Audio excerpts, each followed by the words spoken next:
Greetings, greetings, greetings. You are now tuned into the Vault. Trust Christian own, not to control everything. Just want to thank you for tuning in live, listening to replay. Always appreciate everybody that tunes in live, listens in the replay. This is the Vault, episode 652. Management practices of a public trust versus a private trust. Definitely thank everybody for tuning in live, listening to replay. This is definitely going to be a part two. Part one focused on just talking about team building because the best practices in public are usually going to be the same as private. Mentor trainers to manage the private like it's the public. So today we're here to talk about some exciting news. We actually talked to billion-dollar asset manager, and the thing about it is, ladies and gentlemen, it's not an accident. It's exciting to connect with people that they care. When we say they care, what do you think they care about? We're talking about the deal. We're talking about the business. Well, we got a CEO on the line of a billion-dollar company. Some people don't even know. They'd be like, oh man, how do you get them on the phone? Well, if you have a LinkedIn profile, we've shared that with trustees that have reached out. For years, people have reached out. We have trustees that have probably connected with billionaires too, especially some of our tech trustees. And so you see that you connect with the family or individual, you see that they're managing significant capital. And the next best thing for you to do is to work with them.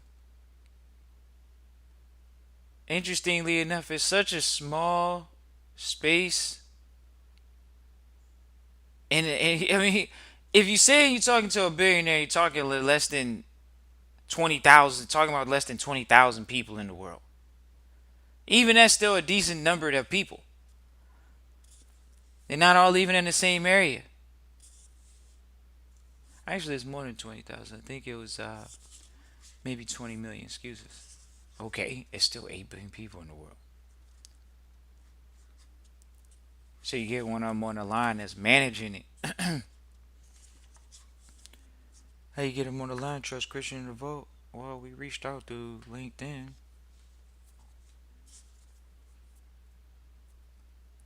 They asked quite a few questions.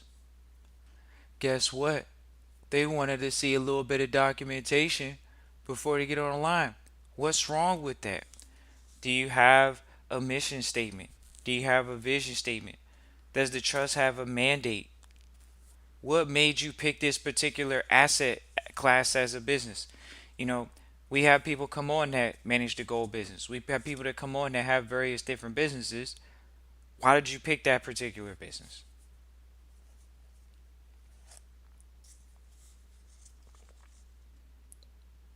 It's nitty gritty time.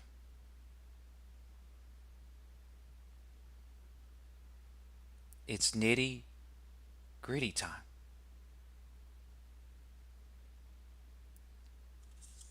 What does that mean? Well, trust Christian involved, we're just talking about in respect to having a conversation with 20 less than 20 million people. You reaching out, it's a small world.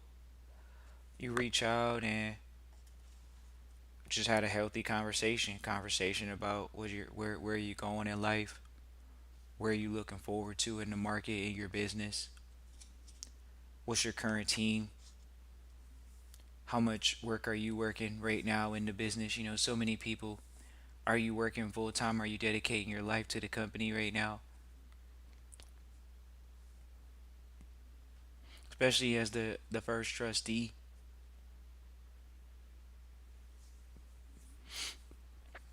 Secondly, are you delegating out talent and team? You think about that. How is it that you can hire someone that it manages $1 billion? How do you hire someone like that? Trust Christian Vote. Hey, how do you do that? Well, Just like everybody talks about holding companies, ain't that what they talk about on the internet? People don't even know what a holding company's for. Because over the internet, you could just post, hey, it's the whole companies. No, it's not. Trust Christian, first one to say it. It's not the whole companies. Oh, it's a holding company. Oh, really? So, is that the only thing people do with holding companies?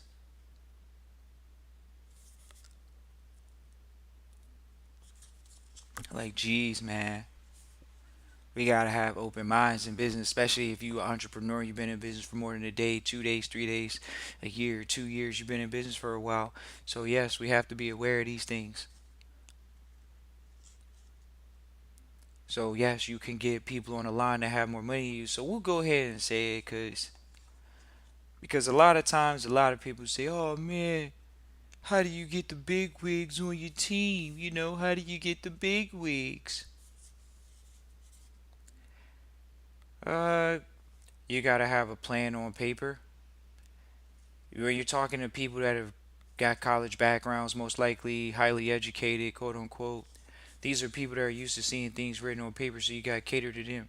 Remember, you're the senior trustee, so you're hiring them, whether that's on a contractor basis or not. So they got to know that you got a contract. Think about it. Everybody can have a verbal conversation, but they daggone sure want to see that, okay, at one point we got to get to the paper, whether that's the actual making money in the venture or actually saying, okay, we're formulating something serious now, so are you ready to play the game of life? And it's literally just a game. It's called life. What does this have to do with trusteeship, Trust Christian? Is this a tangent or what?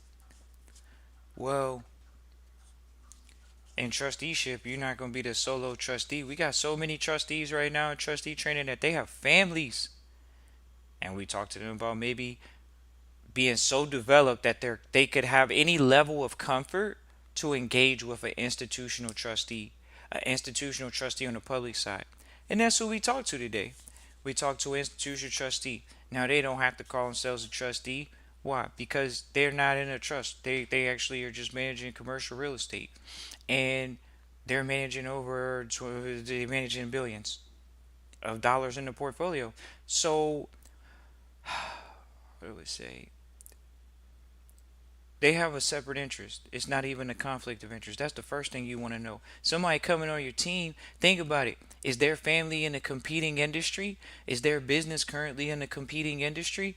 If it's not, how does their knowledge and experience translate over into being an asset for you? See, this is where you truly get into asset acquisition, is when you get into connecting with people that are considered to be more experienced than you.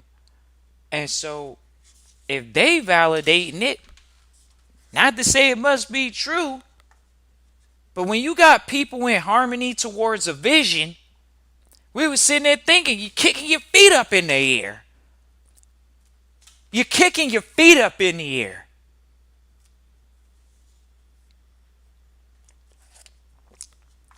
When you get somebody that's a multimillionaire to think about your idea, to think about your family estate, to literally when you we got to do the episode. It is what it is. The leverage of trust. When you have people working for you, you understand leverage. People that don't, they don't. Man, the management practices of a public trust, the best practices are going to be the family estate, the public one or not, finding people, good talent that can do things when you're not around. It's so crazy, We think back to the days of, if you only knew, you got to stay loyal to your first one. Someone asked us about our chairman for one of the companies, and we said, look, that chairman alone has been a blessing in wisdom. Oh man, trust Christian involved. What do you mean? You got somebody coming in the family estate and they're the chairman of the family estate? You're the first board of trustee. You're still the decision maker. What if they're a non-voting chairman?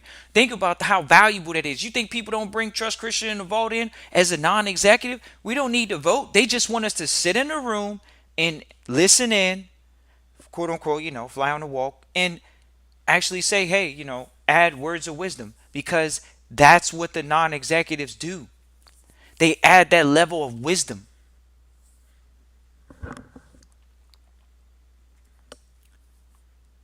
Today was a glorious day. Be able to pop out with chairmen, CEOs. When you can put together a team where they got, when you have billions of dollars in transaction history on your well, people come to the vault. Here we go. They come to the vault. My birth certificate is worth $100 million. Okay, but that's not the team.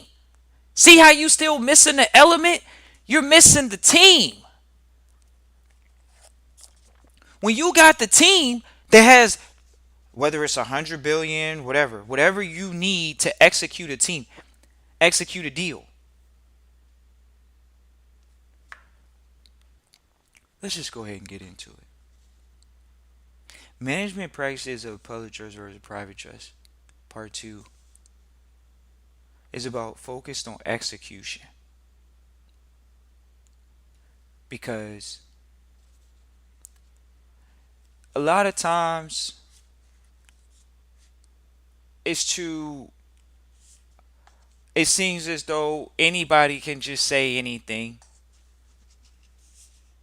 and what gets money, what gets capital, what gets funded is people that can execute.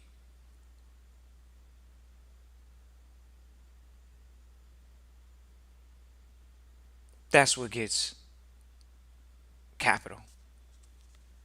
People that can execute deals. What attracts capital right now? We sat on the line with someone that's purchasing boutique investment firms that cost more than $50 million. The firm has to cost more than 50 million for them to look at it. That's all they buy. Think about how small of a business market that is, but think about what they're doing. They're in there buying boutique investment firms. People try to talk about banks all the time. Banking, oh, banks are going under. Trust Christian vote. Then we connected with an investment boutique investment firm, and they're not boutique. They buy boutique.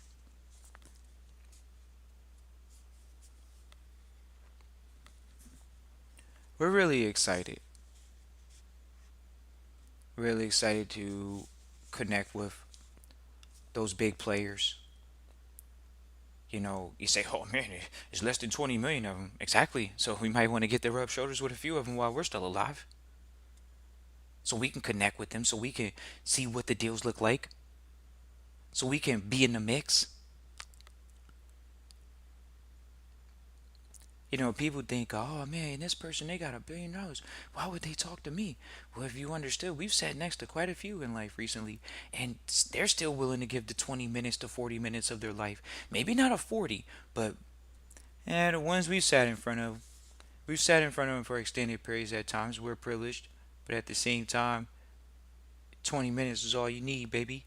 That's all you need is 20 minutes in front of a billionaire. If you think about it, it's the Shark Tank, ladies and gentlemen. It's the Shark Tank.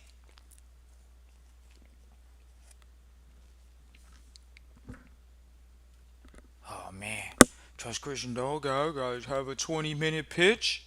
That's all I got is 20 minutes.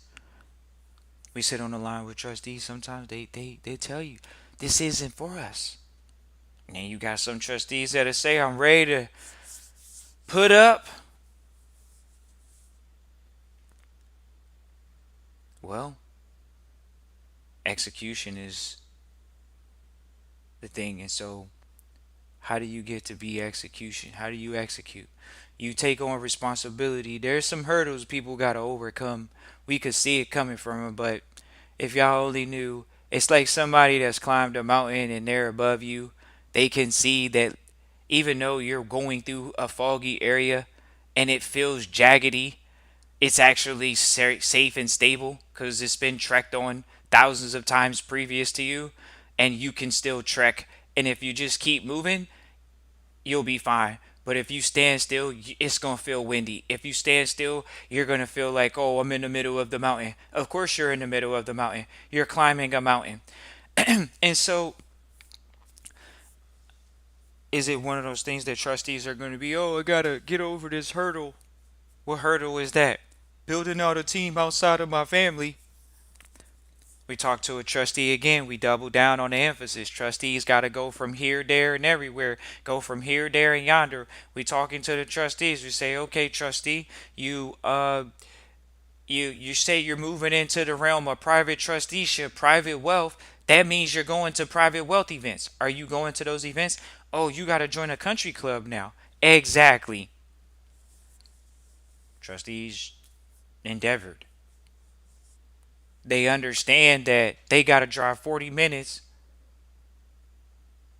so they can go and quote unquote network once a week with, you know, what people would consider multimillionaires, probably deca millionaires. So they consider like having 10, you know. But okay, and it's interesting because we like the game right now. It's so funny when you come across people that are millionaires and in billionaire management status, and you see just like the flow, how people converse with you, how you still see people at certain levels. They're not conversing in a way in which is, I don't want to talk to you. It's actually very open minded, but very strategic, very focused, very direct, very clean, very succinct, to the point, you know. And we talked to a group this past week about that, and they were very on board with the fact that that is how a lot of executives are talking. So people say, "Oh, can Trust Christian? How do I recruit these people to my trust in the private or the public?" Okay, well, the way that you recruit these people, it's interesting. Once again, we talked about the website that you go through, and then on the back end, you gotta have it. Tell them you at least want to have a conversation with them for 20 minutes, you know, and interview them. Because you think about it, if you go on the internet and you search somebody that says they're like an independent trustee or something of that sort, you know, the independent trustee advisor or something of that sort. So let's just say you go and you say, hey, I would like some free advice. Okay, they say you want to get some free advice. Well, you got to think about it. What is it to their advantage? They're a wealthier individual. Why would they want to help you and your family estate out? But it's interesting because let's just say, for example, one of the trustees that we work with, if they have a foundation, then they could go connect with other trustees that are in foundations. And a lot of times they get received really warm and welcomed really well because they're just in the same structures for the most part. And the people that they're engaging with understand that they can talk to them. They say, "Oh, you're in the foundation, okay? Well, we want to talk to you and we want to deal with you. And you know, what is your cause?" Once you tell them your cause, that's kind of how it works. You just got to tell them your cause, and they may or may not fund it. But there's a lot of different funds for your cause.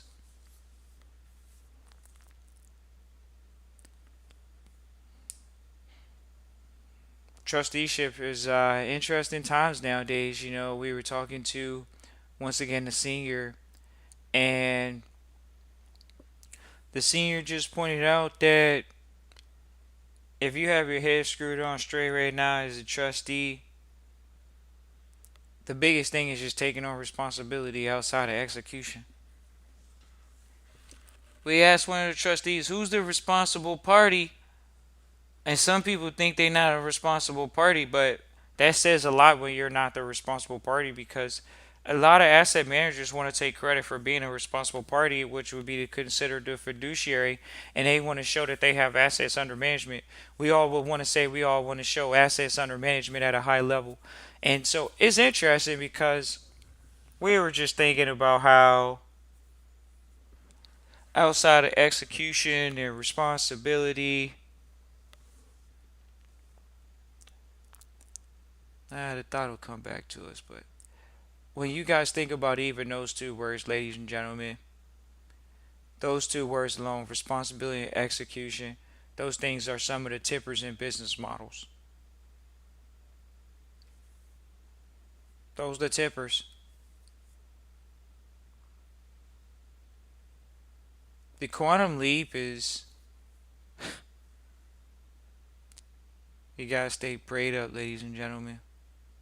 You gotta have your vision. You gotta have your eye seen before seen. Have it in your mind's eye before you ever see it.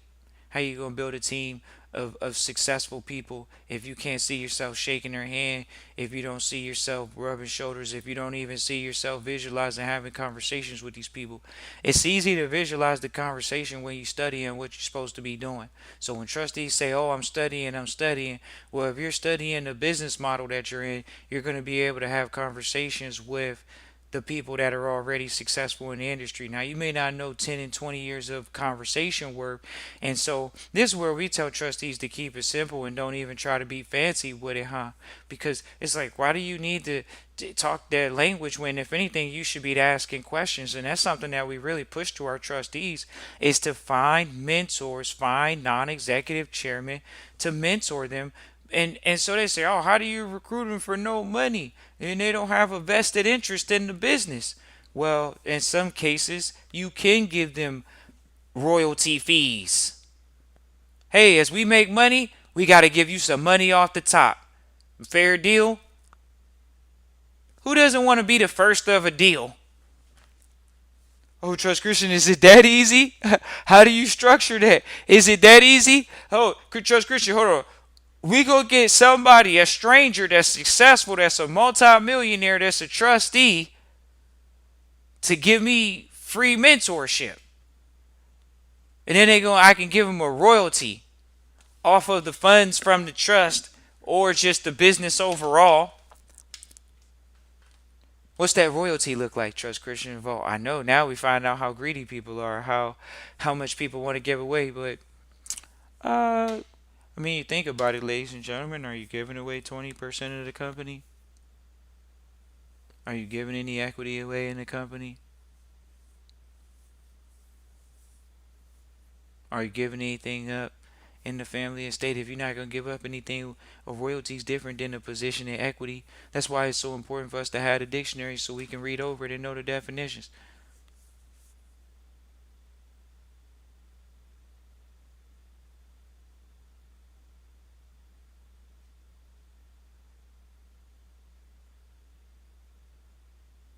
Appreciate everybody for tuning in live, listen, replay. If you want a consultation on your particular situation, Christian at trustchristian.com. That's the email you can reach out to, Christian at trustchristian.com. Most likely people need 30 minutes. They're going to come on. Most of the people ask their questions very briefly. They're off. But if somebody is looking to do a little bit more in depth, we can do an hour as well. But if somebody just wants to do 30 minutes, we definitely do 30-minute consultations. So Christian at trustchristian.com. Once again, that's Christian at trustchristian.com. Uh, Management practices. Once again, if you understand that you're the responsible party as the fiduciary, as we would like to say, is the fiduciary. Really? That's where we are? As the fiduciary?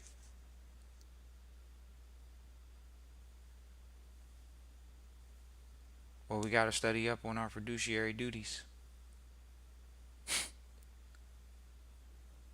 We could talk about the responsibility comes from, what was we going to call it? Was it the governing instrument? Pretty much the governing body, the governing instrument. How are you going to operate if you don't write the business down as a governing instrument, as the trusteeship? The trustee has a governing instrument and is administering the governing instrument, administering it as a trustee.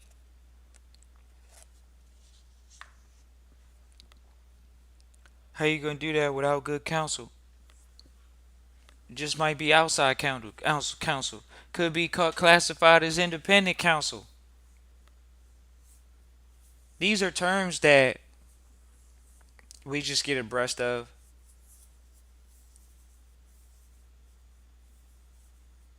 Appreciate everybody for tuning in live, listening, replay. Always appreciate everybody for tuning in live, listen to replay. Christian at trustchristian.com. Once again, it's Christian at trustchristian.com. Look forward to hearing from you. If you want a consultation, if you have any questions, feel free to type into the chat any questions that you have right now.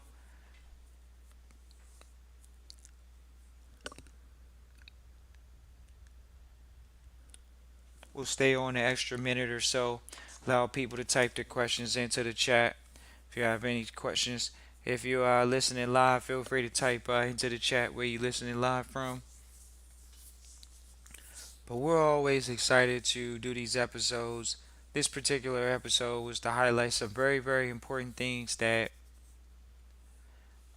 we have quite a few people that tell us they don't really have a system in place. And so putting a system in place comes from being consulted on your organization. So at the Vault, we focus on structure and organization because those are the things that you're dealing with. It's the form and the substance. So how do you deal with that? And so even on the line today in the consultation with a trustee, just going over form versus substance, that's a very, very important thing in trusteeship, ladies and gentlemen. But we highlight the cases. How many people are highlighting the cases? So we look forward to going over what we offer at the Vault as far as being business management consultants and just making sure people are served properly in the particular space that they're in. Uh, and we look forward to hearing from you. Christian at trustchristian.com. Peace and joy.